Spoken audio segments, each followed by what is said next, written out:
Hola a todos, bienvenidos a las cuartas jornadas de investigación en artes escénicas del Instituto de Historia del Arte Argentino y Americano de la Facultad de Artes de la Universidad Nacional de La Plata.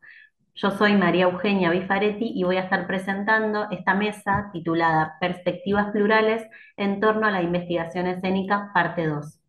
En esta oportunidad nos van a compartir sus trabajos Alicia Velasco de la Facultad de Artes de la Universidad Nacional de La Plata, titulado Un patos formel en París; Dulcinea Segura Ratagán del Instituto de Artes del Espectáculo de la Universidad de Buenos Aires, con su trabajo Erotismo, Violencia, Afectos y Memoria en la Danza del Descueve; Pamela Soledad Jiménez Dragicevic de la Facultad de Artes de la Universidad Autónoma de Querétaro, con su trabajo Análisis Neuroemocional para la Construcción Escénica; Pablo Alejandro Cabral de la Universidad Autónoma de Querétaro también, con su trabajo Integración Transdisciplinaria para la Escena; y Diego López Francia de la Universidad Concordia de Montreal, con su trabajo titulado El juego en el teatro testimonial, performance del yo de la realidad a la escena.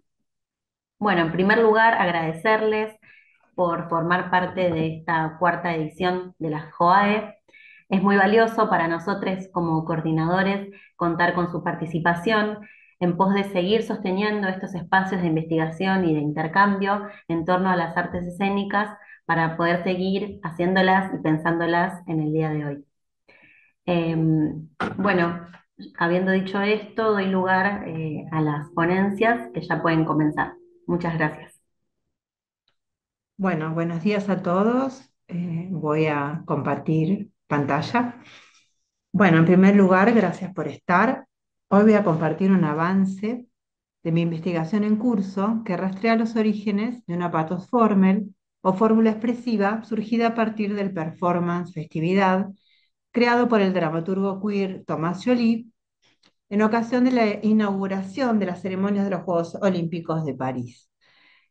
El 26 de julio del 2024 se llevó a cabo en esta ciudad la ceremonia de inauguración de la 33 versión de los Juegos Olímpicos.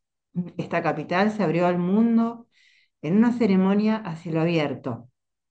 El mundo entero fue siguiendo atentamente un espectáculo de arte performático tan potente como desafiante. Su director creativo, Tomás Joly, compuso un performance a gran escala donde la diversidad y el feminismo disidente fue protagonista. En un segmento de esta inauguración se desarrolló el performance llamado Festividad, donde se presentó una escena de un gran banquete con un personaje pintado de azul sobre la larga mesa, el cantante Philippe Catherine, con música de la DJ francesa Barbara Bach, militante feminista y lesbiana. A lo largo de la mesa se dispusieron varios célebres drag queens de la escena parisina, quienes bailaron y finalmente desfilaron ropa de diseñadores emergentes del país. La reacción no tardó en aparecer en todas las redes sociales: mensajes de odio, debates encendidos, reprobaciones furibundas de obispos, empresarios que retiraron su apoyo a los Juegos, obligaron a la comisión organizadora y hasta el mismo Joly a tener que salir a explicar su presentación. Los portales periodísticos hicieron eco del escándalo, refiriéndose al performance como una acción grotesca e irreverente. Bajo presión de los obispos de la comunidad internacional, hasta el mismo Vaticano tuvo que deplorar la ofensa causada a muchos cristianos y creyentes de otras religiones. Estas reacciones dieron cuenta que el performance fue percibido por una gran mayoría de espectadores como una representación grotesca del famoso cuadro La Última Cena de Leonardo da Vinci, por lo que reaccionaron sin prestar atención a las explicaciones brindadas por Joly, quien expresó no haber tomado el cuadro de Da Vinci como referencia, sino, sin ánimo de ser subversivo o provocador, enviar un mensaje de inclusión al afirmar su intención de ser un nosotros inmenso. La seguridad con la que una gran mayoría de personas se refirió al performance como la puesta en escena del famoso cuadro La Última Cena me condujo al historiador de arte Aby Warburg y a sus conceptos de engrama y pathos formel.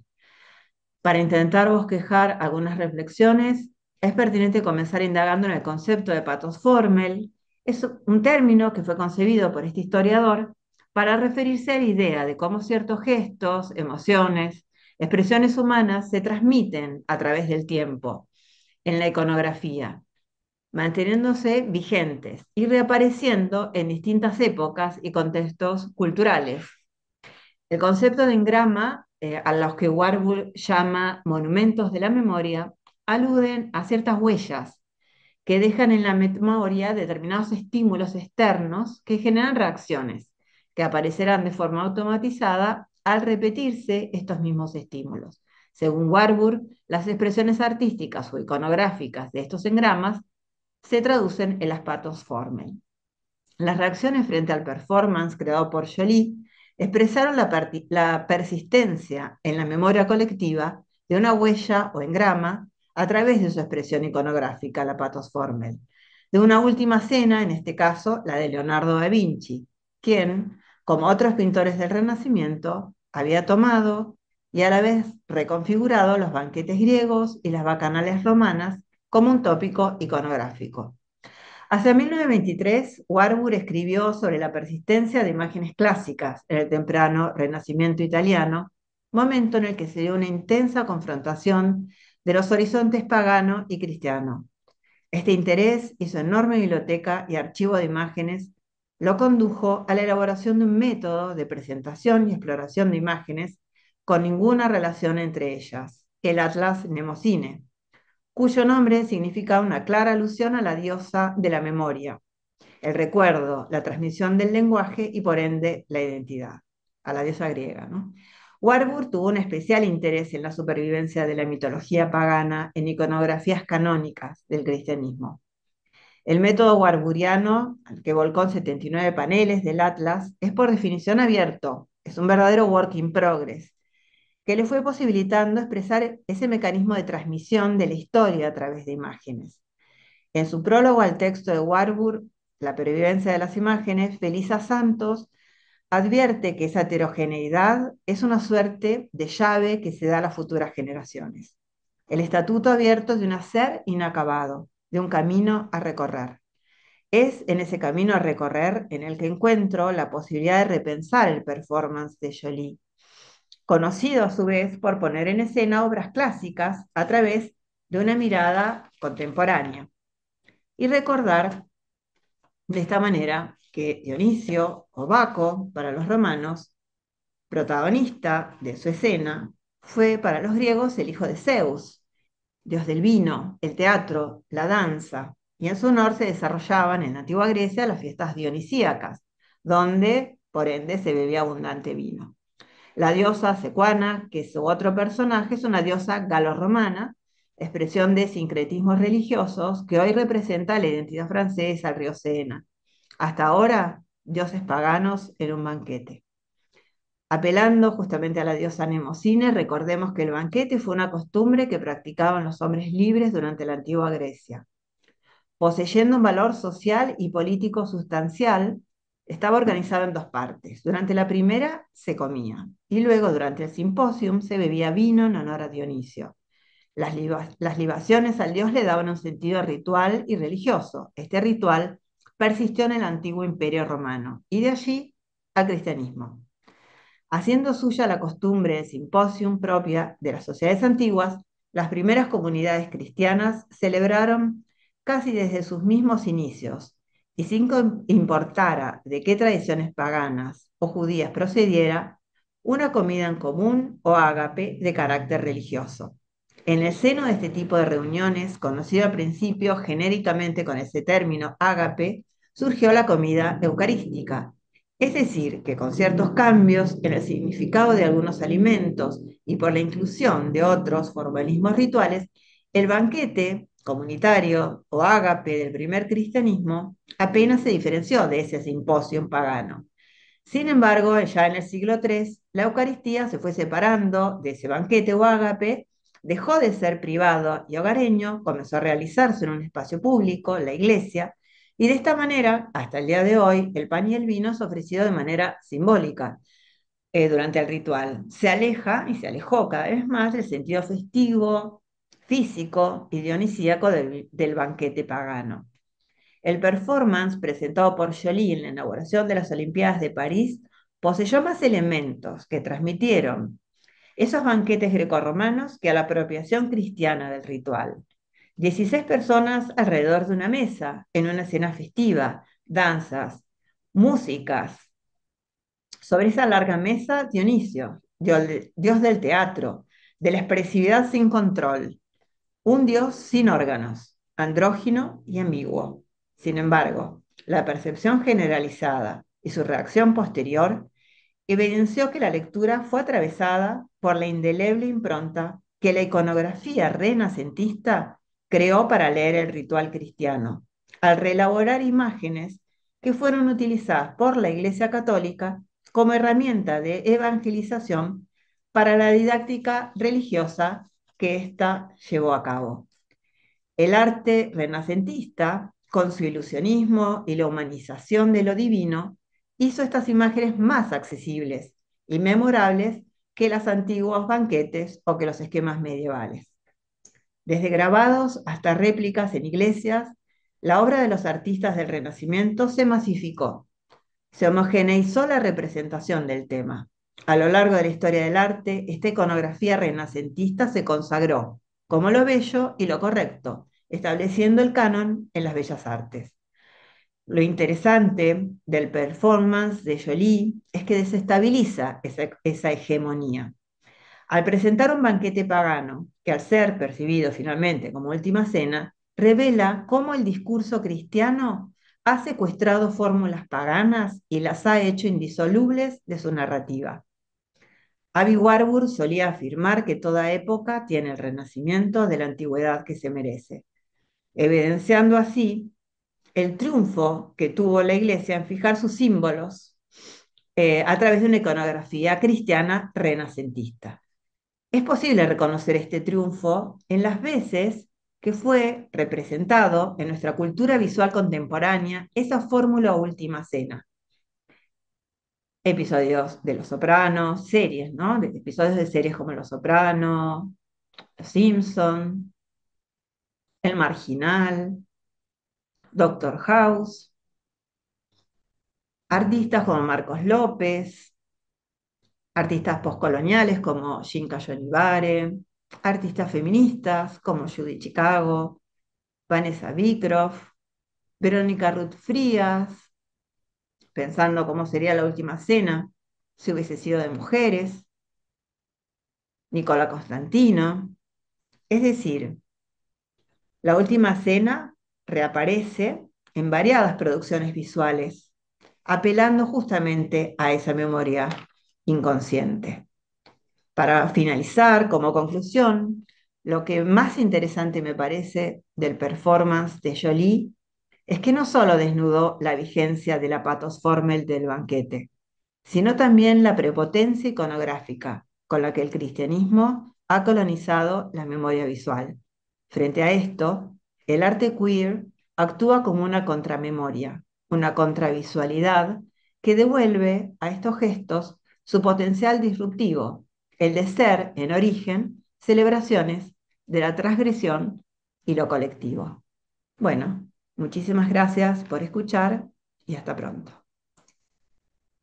Este trabajo forma parte de una investigación que vengo realizando sobre el grupo del jueves. Esta vez me voy a concentrar en las dos últimas producciones para ver los vínculos que hay entre el erotismo y la violencia, sus efectos y la memoria. Eh, el artículo propone el análisis de diferentes acciones que suceden en estas dos obras para poder pensar estas tensiones entre el erotismo y la violencia desde una mirada de género, por un lado, que reflexiona sobre las marcas de la memoria afectiva en las relaciones de desigualdad, para lo que nos vamos a apoyar en la teoría de los aspectos que plantea Saramet, y también en la idea de estructura de género como estructura de poder, en que el cuerpo de uno es usado y abusado por otros, para lo que nos vamos a apoyar en Rita Segato.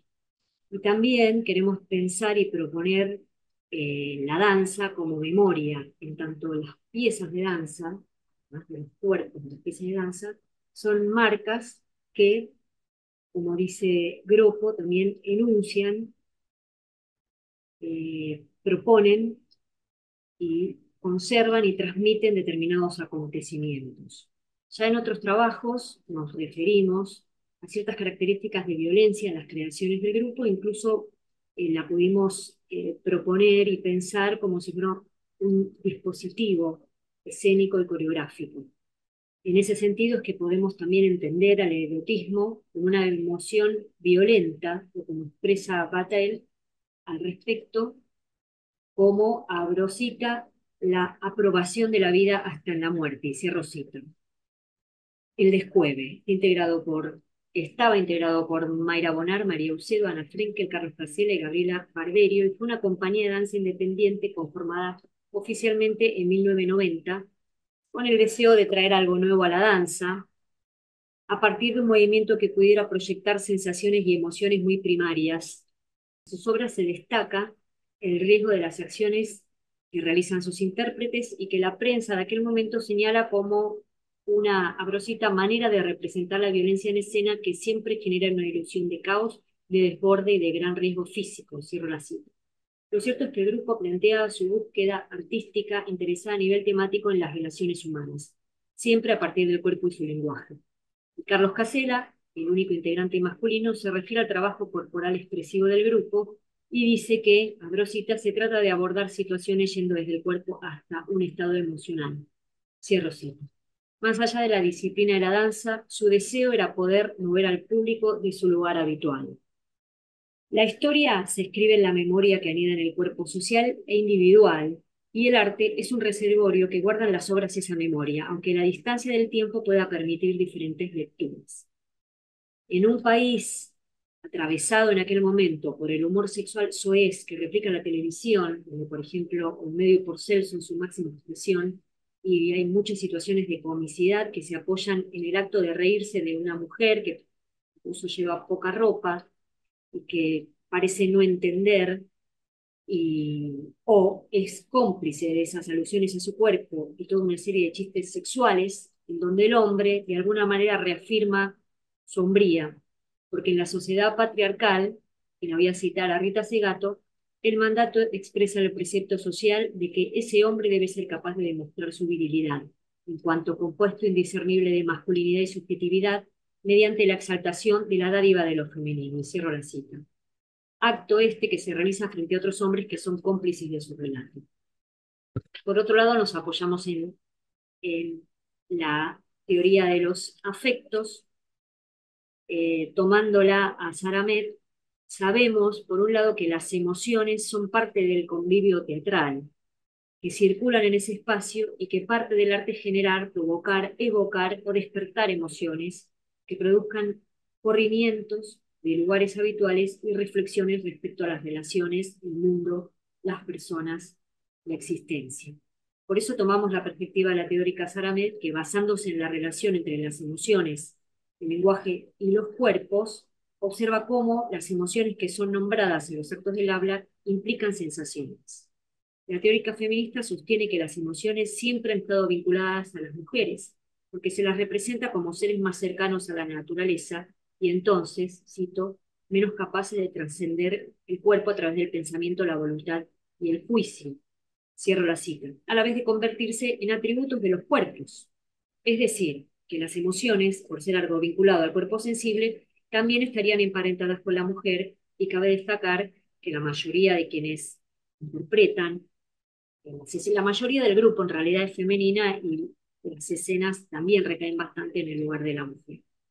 La autora desarrolla una mirada sobre la circulación de las emociones entre los cuerpos, en la que va a decir que estas emociones son relacionales, que no deberían considerarse estados psicológicos, sino prácticas culturales y sociales que se estructuran a través de los circuitos afectivos. Proponemos entonces que la emoción sucede en el cuerpo y que es allí donde causa aprobación o rechazo y que por lo tanto puede movilizar con su expresión y posicionamiento el cuerpo, puede movilizar a otros cuerpos, convocarlos a la acción corporal o a la reflexión en un contagio colectivo que nombramos cuerpo afectivo. La forma como nos vinculamos con otros va a estar influenciada por ese contacto emocional. Por lo tanto, nos preguntamos, ¿es el erotismo violento una posibilidad de relación en la que se incita a lo crudo del deseo, a la bronca frente a la falta? Y que las prácticas políticas neoliberales exacerban, o puede representarse la violencia de género como denuncia, aunque no sea consciente el hecho. ¿Es válida la lectura posterior a la luz de nuevas perspectivas? ¿Puede el artista manifestar inconscientemente una situación de violencia social?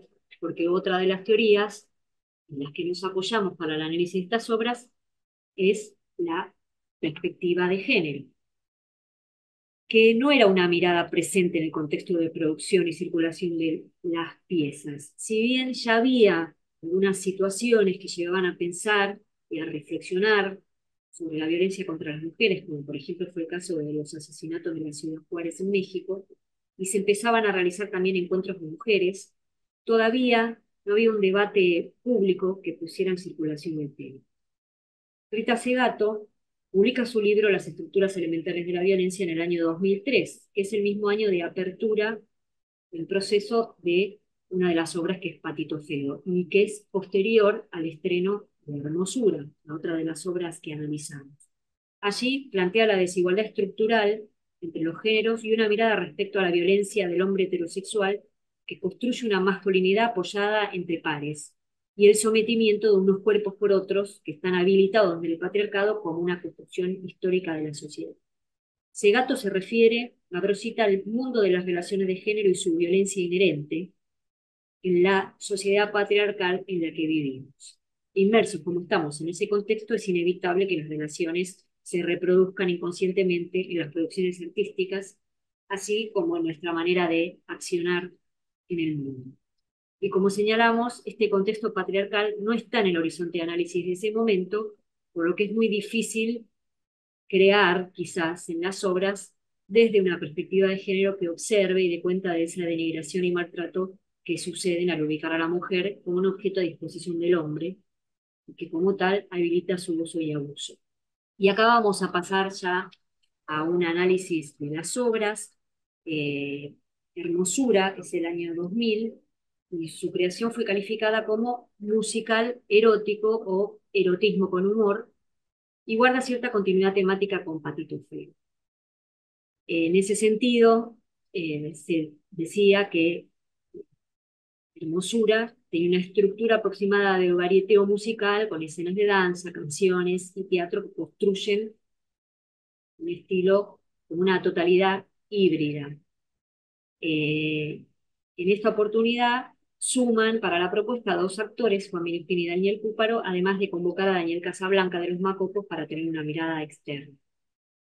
La obra da inicio con una escena en donde una de las intérpretes tira un caramelo, primero abre un papel y se mete un caramelo en la boca, gesticulando mucho en ese disfrute de ese caramelo, y después tira otro hacia atrás, donde está el resto de los intérpretes que se lanzan sobre ese caramelo, planteando ya como un objeto de deseo en disputa.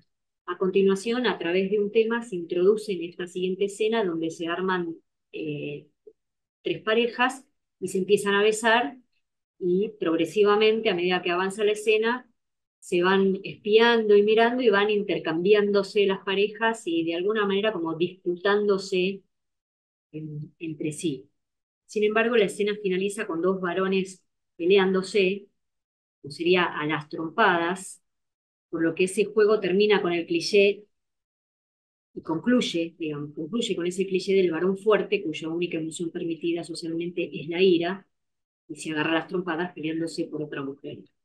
Esta podría considerarse una de las escenas más explícitas en cuanto al juego erótico, casi pornográfico, en tanto que la protagonista realiza acciones también estereotipadas de la pornografía, al tocar sus pezones, chupar sus dedos y colocarlos por dentro de una tanga que apenas le cubre el pubis.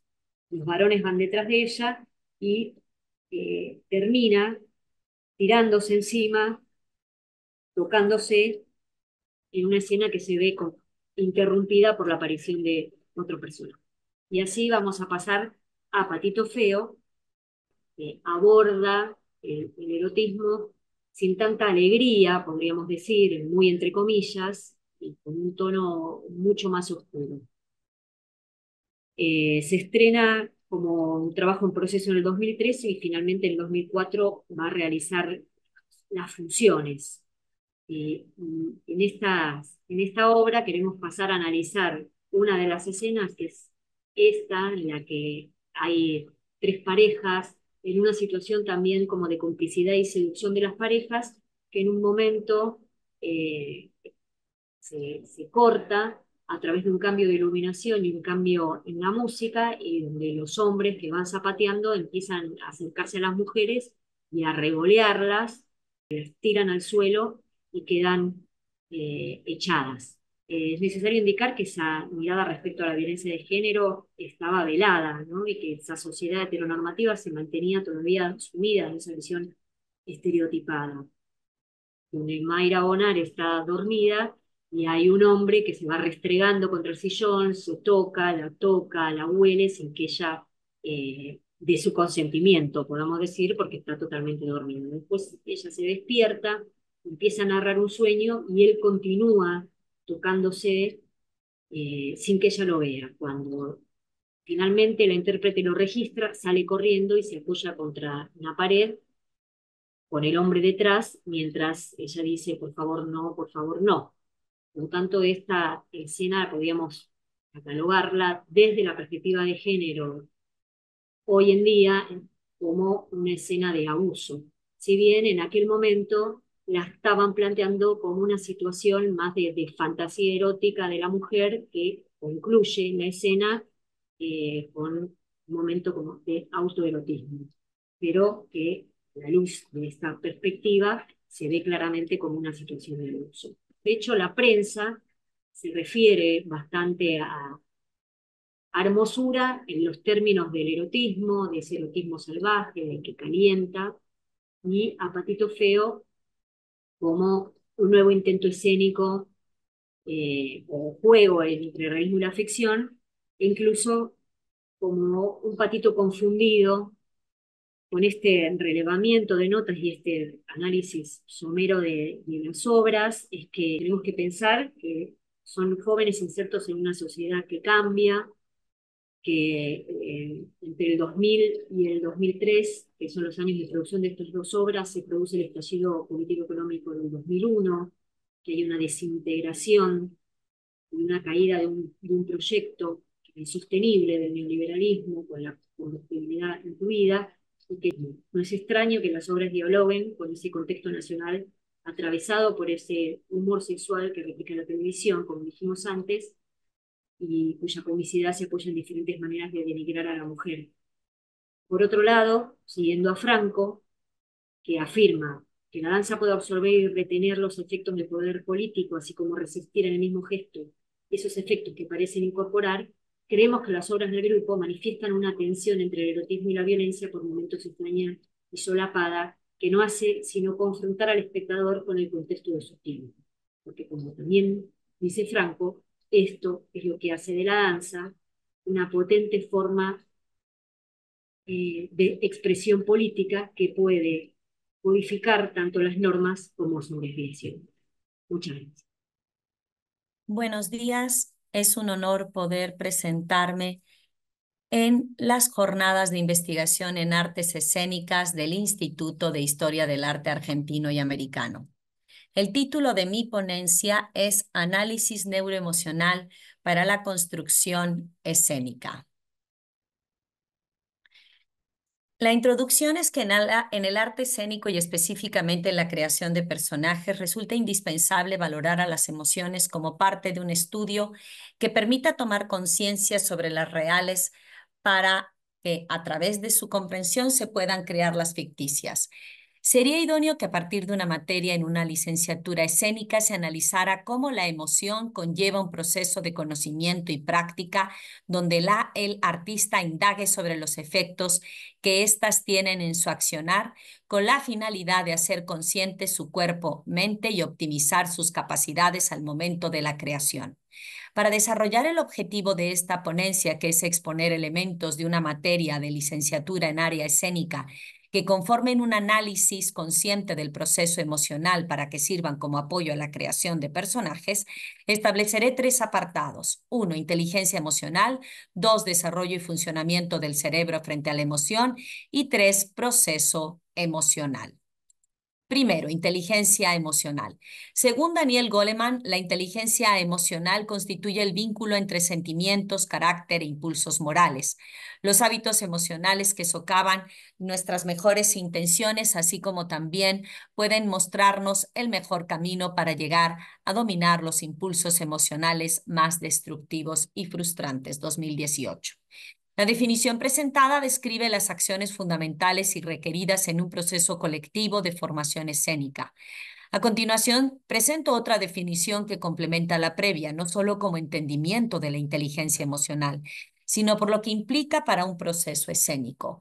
Para ello se parafrasean a Mayer y Salovey en 1997, facultad de observar, apreciar y manifestar las emociones con precisión, así como poder permitir y crear sentimientos que posibiliten el pensamiento, potencial para comprender tanto la emoción como el discernimiento emocional, finalmente facultad de adecuar las emociones y suscitar el desarrollo emocional e intelectual.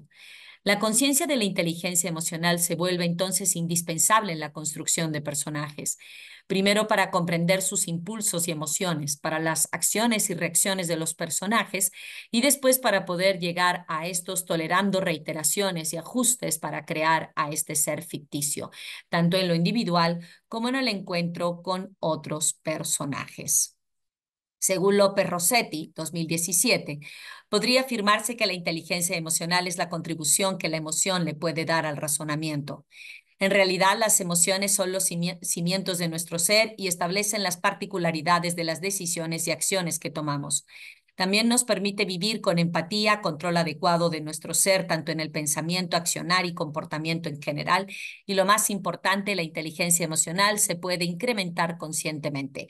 En este punto es donde se vuelve esencial en un proceso de formación escénico, ya que los estados emocionales, nos dice Aguado en 2002, surgen normalmente como reacciones a estímulos externos, aunque es evidente que en nuestra especie los estímulos internos pueden igualmente generarlos como recuerdos o estados conscientes que resultan de la actividad cognitiva. Cierro cita. El segundo punto es el desarrollo y funcionamiento del cerebro frente a la emoción. Según Goleman, 2018, las personas poseemos 2 mentes, la emocional que siente, la racional que piensa, y entre ellas existe una unión inseparable. Juntas crean la acción y reacción mental. Por ejemplo, la comprensión empática y las reacciones impulsivas pertenecen a la emocional, mientras que la reflexión y evaluación corresponden a la racional. De hecho, lo que se denomina como cerebro emocional es anterior a la racional. Según Goleman 2018, en cuanto al funcionamiento del cerebro, esta contiene 2 registros, el de los hechos ordinarios y el que conlleva una fuerte carga emocional, donde la amígdala explora la vivencia actual y la contrasta con vivencias pasadas, puesto que su proceso es asociativo. La relación entre la mente racional y la emocional es total. Las emociones entonces son esenciales en el proceso de razonamiento, pues interpretando a Ekman 2013 producen alteraciones en zonas específicas del cerebro que provocan que éste atiende lo que haya producido la emoción y como consecuencia las variaciones suscitadas en el sistema nervioso autónomo. Las emociones tienden a gobernar nuestras decisiones, potenciando o abrumando a la mente racional. Estamos regidos tanto por la mente racional como por la emocional. Como artistas escénicos, es indispensable un funcionamiento equilibrado de los dos. Vargas Rodríguez, en 2019, quien retoma la técnica neurobiológica del cerebro triuno de Paul MacLean, expone que el cerebro humano adquirió 3 componentes que fueron surgiendo y superponiéndose: el más antiguo situado abajo en la parte inferoposterior, el siguiente en una posición intermedia y el más reciente localizado anteriormente y por encima de los otros dos. Estos son el arquipalio o cerebro primitivo, el paliopalio o cerebro intermedio formado por las estructuras del sistema límbico y el neopalio en la capa superior, también llamado cerebro superior o racional. La corteza cerebral o neocórtex, la nueva y la más importante zona del cerebro humano, es la que recubre y engloba las más viejas y primitivas. Estas regiones no han sido eliminadas, ninguna, sino que permanecen debajo, pero activas, debajo del neocórtex, y la cual ha permitido que esta última posibilite asumir el control de sus impulsos, manejo de sus emociones con un mayor desarrollo de su inteligencia.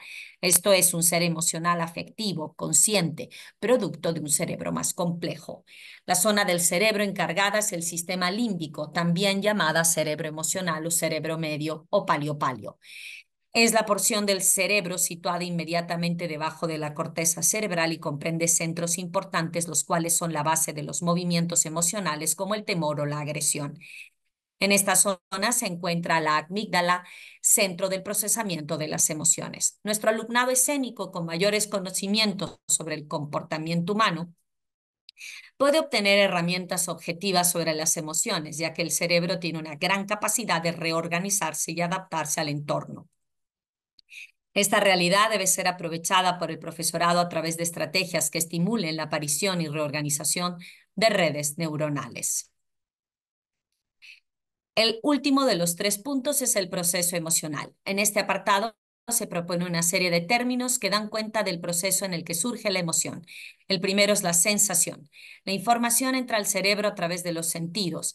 Este es el primer contacto que se establece entre el medio ambiente y el organismo. Comienza ahí la relación entre el ambiente físico y el conocimiento que tenemos de él a través de los atributos y cualidades establecidos previamente. Esto según Schiffman 2004. La percepción es la elaboración cerebral de las sensaciones e implica el uso de la memoria, el significado, el contexto, las relaciones y la imaginación. En esta etapa, según Schiffman, se organiza y se da significado a las sensaciones. La Gestalt creó las leyes de la percepción para poder entender cómo se establece el concepto de forma, pregnancia, proximidad, semejanza o igualdad, tendencia al cierre y relación, figura, fondo, son unas categorías fundamentales para entender el proceso de la percepción. El siguiente es la figura, emoción que emerge a través de una imagen que hemos hecho presente en nuestro ser. Sobre las emociones innatas o básicas, Miriam Muñoz en 2013 señala que son las emociones con las que venimos equipados y que están a nuestra disposición para satisfacer las necesidades de supervivencia, forman parte de la persona desde el nacimiento. Las emociones tienen una función exclusivamente de supervivencia, pero los sentimientos tienen una implicación psicológica, tienen una implicación directa con el desarrollo personal de cada individuo. Cierro cita de Miriam Muñoz. Los sentimientos, en cambio, son una forma más elaborada de las emociones innatas, puesto que entra el nivel psicológico. Hay sentimientos de desarrollo que es hacia lo constructivo, favoreciendo el desarrollo del potencial, y sentimientos de detrimento, que es cuando se deteriora la estima. Las emociones primarias son la base de las demás emociones y sentimientos y todos los seres humanos las tenemos. Son miedo, alegría, tristeza, enojo y afecto o amor, o sea, matea. Somos seres complejos y complejos. Somos matea y por tal motivo cuando se siente se hace de manera integral, de forma cognitiva, psicológica, corporal y espiritual, respondiendo a lo que sucede a su alrededor. Como conclusiones, podría destacar que los procesos formativos escénicos es esencial alguna materia que se enfoque en la educación emocional, donde se puedan trabajar los elementos expuestos y los que a continuación describo.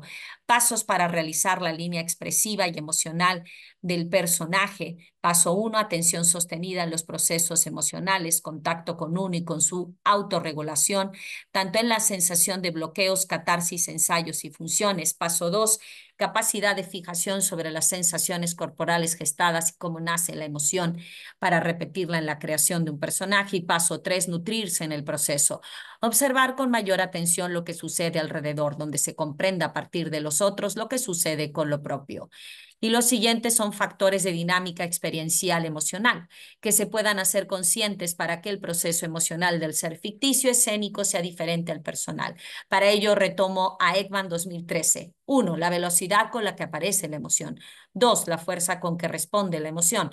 3, el tiempo de duración. Y 4, el periodo de recuperación para regresar a una neutralidad emocional. El uso de estos 4 factores provocaría que se geste un perfil emocional propio del personaje y diferente al del ser que crea el personaje. Y termino con una cita de López Rossetti 2017. La emoción decide y la razón justifica. No somos seres racionales, somos seres emocionales que razonan, que no es lo mismo. Muchas gracias por su atención. Bueno, muy buenos días. Mi nombre es Pablo Alejandro Cabral. Soy de la Universidad Autónoma de Querétaro, México, de la Facultad de Artes y perteneciente al Cuerpo Académico Arte Contemporáneo. Y pues les voy a proponer hoy parte de un trabajo que estoy realizando aquí en la licenciatura en actuación, que se llama Integración Transdisciplinaria para la Escena. Agradezco muchísimo a los organizadores de estas cuartas jornadas por haber aceptado mi presentación y voy a dar inicio a la misma.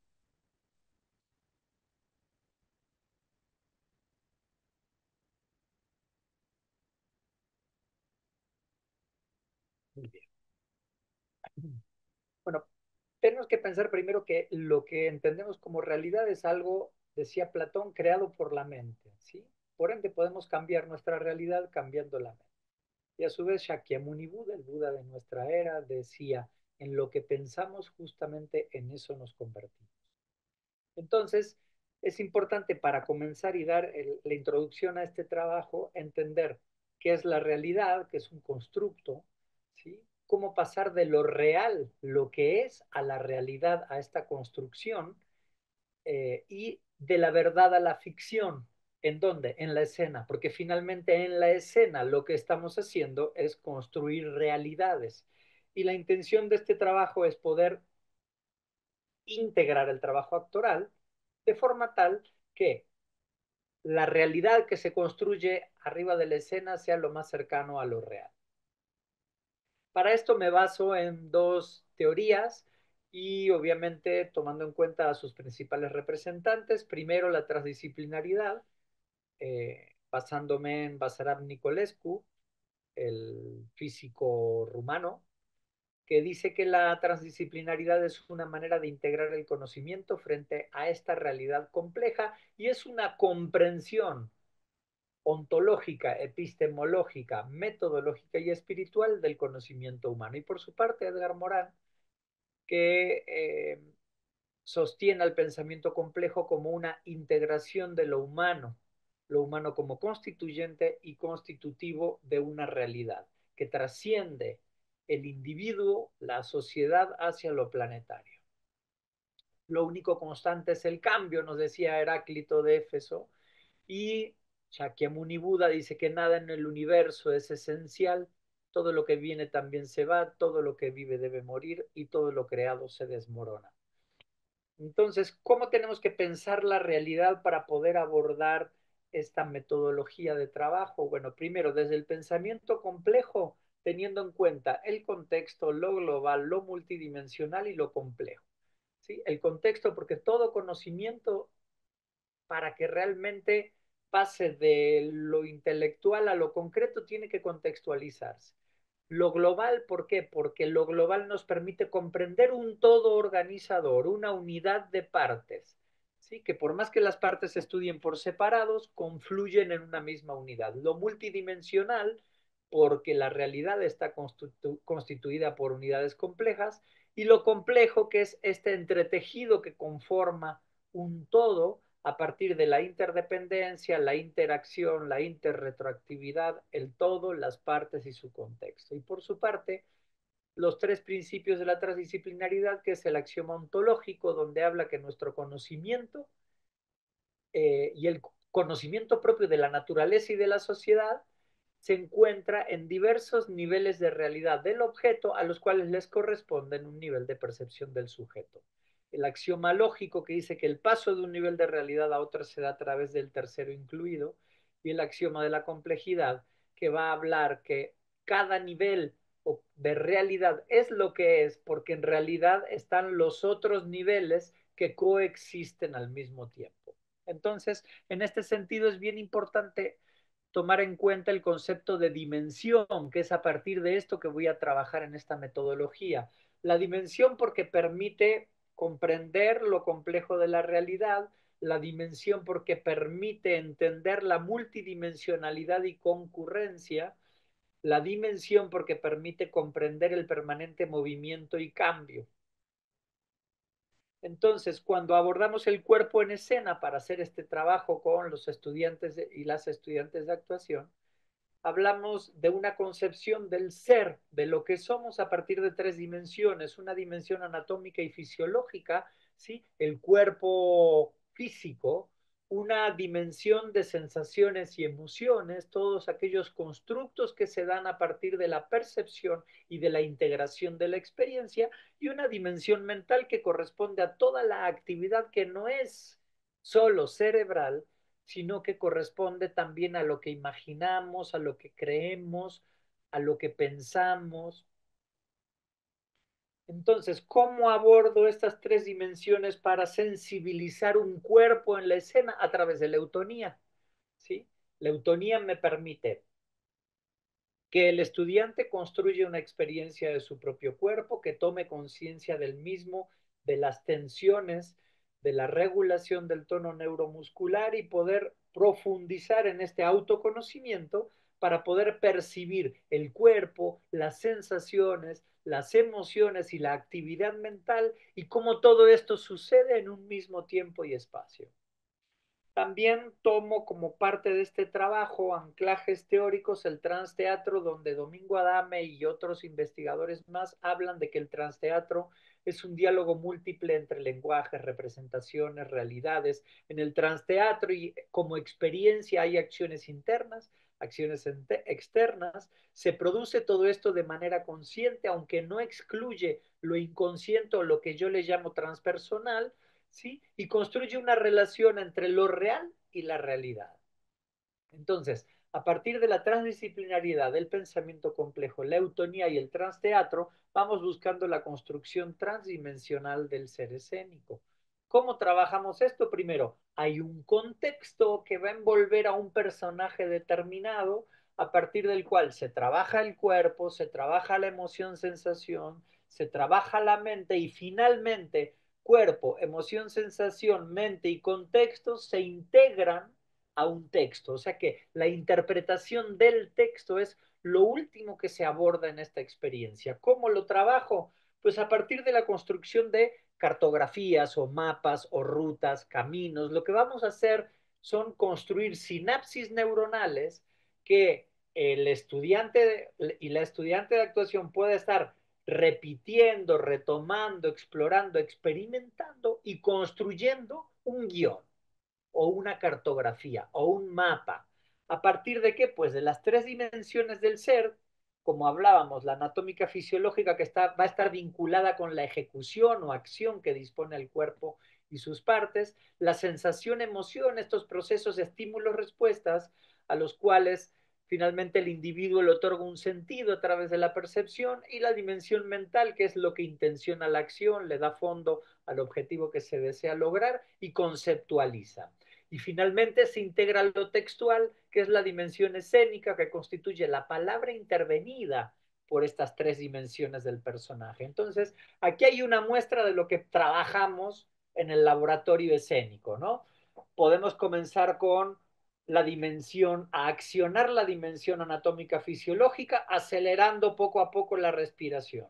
Luego pasar a una segunda etapa donde hay una sensación, emoción de vacío, abandono, la mente comienza un diálogo interno, todos vamos a morir, y así van pasando y construyendo, cada estudiante va construyendo su propia cartografía y luego le mete el texto. A partir de este proceso orgánico, de esta integración orgánica, entra el texto. Entonces el texto entra afectado por un cuerpo, afectado por una sensación, emoción, afectado por la mente y se integra a un tiempo y a un espacio en la escena para construir una realidad. Entonces, ¿cómo le buscamos sentido a la experiencia escénica? Acto motor, intención, acción, texto y contexto. Finalmente, lo que buscamos es que el trabajo que haga en la escena la estudiante, integrando finalmente el texto teatral, ¿sí?, esté tamizado y atravesado por la experiencia corporal, física, por la experiencia del ser emocional, por la experiencia del ser mental, y que pueda construir esta cartografía, este recorrido, y luego repetirlo, repetirlo, repetirlo para construir una sinapsis, que en este caso va a ser una sinapsis teatral, ¿sí?, donde el cuerpo va a accionar sensible, un cuerpo sensible que acciona en la escena construyendo una realidad y que ejecuta finalmente un texto. Bueno, muchísimas gracias. Aquí está mi correo por cualquier consulta o pregunta y nuevamente gracias por permitirme compartir esta experiencia y participar en este encuentro. El juego en el teatro testimonial. Performance del yo de la realidad a la escena. ¿Qué podemos entender por juego en el teatro testimonial? En la poética, Aristóteles señala que la comedia y la tragedia son imitaciones, mímesis, y dado que lo imitado son hombres en acción, virtuosos o viciosos, algunos dramas los imitan mejores o peores que en la vida real o como son. Algunos dramas A partir de la propuesta aristotélica, durante siglos de tradición teatral occidental, el drama ha imitado la vida, representando personajes, acciones e historias similares a las del ámbito sensible. Frente a ello, con una técnica alternativa de creación teatral, a fines del siglo XIX, en el contexto del realismo, el teatro documental surge poniendo en escena hechos e historias reales en lugar de imitarlas. Patrice Pavis lo define como obras compuestas nada más que de documentos y fuentes auténticas, seleccionadas y ensambladas según la tesis sociopolítica del dramaturgo. Las obras de teatro documental no suelen tener una trama aristotélica, ni personajes, ni acciones consecutivas, sino circulares. No siguen el viaje del héroe superando un obstáculo, sino la confrontación de un problema que pertenece a una comunidad. De la mano del teatro documental, subgéneros como el teatro testimonial, el teatro verbatim o el teatro autobiográfico han surgido poniendo en escena temas políticos, historias personales, cuerpos y objetos tomados de la realidad. Carol Martin denomina teatro de lo real a una amplia gama de prácticas y estilos teatrales que reciclan la realidad, ya sea esta personal, social, política o histórica. El teatro de lo real agrupa formas teatrales que ponen en escena lo que se considera auténtico y veraz por pertenecer al curso de lo real. Para ello, sus metodologías incluyen teatro creado a partir del uso literal de transcripciones, hechos, juicios, autobiografías y entrevistas, teatro creado a partir de la recreación de experiencias de testigos, la representación de acontecimientos históricos y la reconstrucción de lugares reales, y teatro creado a partir de Internet. Con ello, la relación mimética entre el escenario como copia de lo real y lo real parece cuestionarse e incluso difuminarse. De lo anterior se desprende lo que Amanda Fisher denomina promesa de veracidad, promise of truthfulness, una promesa de proximidad a la verdad que las prácticas de lo real proponen al trabajar con material verdadero y o verosímil. Por ejemplo, el teatro testimonial pone en escena historias basadas en los recuerdos de una o varias personas. Para contar estas historias, los performers testimoniales presentan testimonios y documentos como fotos, videos y cartas. Pueden ser quienes han vivido los hechos o intérpretes profesionales que encarnan los testimonios de otras personas. El teatro testimonial se considera un subgénero del documental, ya que también vincula las esferas privada y pública. Pero, mientras que el teatro documental se basa en documentos, el testimonial se basa en uno o varios testimonios. Paralelamente, la aparición del performance art y los estudios de performance en los años 60 y su cuestionamiento del modelo mimético en el teatro desarrollaron formas alternativas de performar la realidad y aproximarse teóricamente a la misma. Por un lado, el actor-actriz transformado en performer de su propia historia abre concepciones polifónicas de la identidad que transgreden los límites tradicionales de la narración en primera persona y del drama. Nuevas construcciones performativas del yo y modos de narración autobiográfica que se apoyan en biografías individuales y experiencias cotidianas. Con frecuencia, los intérpretes presentan sus cuerpos como objetos de rememoración, donde pasado y presente dialogan. Por otro lado, los estudios de performance proponen un análisis performativo de lo real y de las manifestaciones escénicas. Richard Schechner entiende performance como un aspecto humano, considerando los roles que preparamos y asumimos de acuerdo con nuestras identidades privadas y sociales. Performance son las artes escénicas como el teatro, la danza y la música, y las prácticas culturales como los rituales, los deportes y el comportamiento cotidiano. Así, performance se refiere a las manifestaciones humanas, y el teatro es una de ellas. Siguiendo esa ruta, Diana Taylor piensa en la performance como transmisión de memoria cultural e identidad, argumentando que aprendemos a través de la acción encarnada. Así, performance es episteme, transfiere conocimiento a través de comportamiento reiterado. Por ello, Taylor toma del español la palabra performático para denotar la forma adjetival del ámbito no discursivo de la performance y tomar distancia del logocentrismo occidental. Los estudios de performance amplían nuestras teorías del conocimiento, desplazando el centro de atención de la cultura escrita a la encarnada, de lo discursivo a lo performático. Taylor distingue el archivo material, textos, documentos, edificios, del repertorio práctico, lenguaje hablado, danza, reportes, ritual, destacando el aprendizaje encarnado, guiado por expertos, y el rol de la escritura como ayuda mnemotécnica en las antiguas culturas americanas. Como las culturas antiguas, el teatro documental latinoamericano destaca por su forma encarnada de producir conocimiento.